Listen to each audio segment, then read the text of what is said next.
When I send emails from my iPhone, they always have this little message at the end that says, "Sent from my iPhone." Luckily, it's super easy to change this. First, a fun fact. That little message at the end of all your emails is called a signature, because, like a signature, it goes at the end of all your messages. To change this, we'll go to Settings, and from the top, we'll scroll down until we find Mail.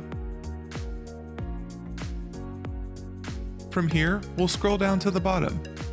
And what do you know? We see an option for signature. We'll go in there and we see a text field where we can change our signature.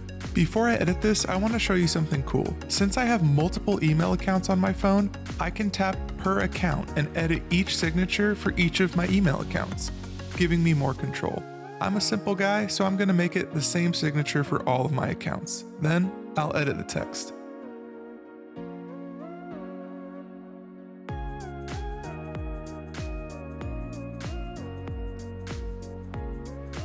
Now, when I send a new message from the Mail app, I see my new signature at the bottom of the message and I can keep conquering the world.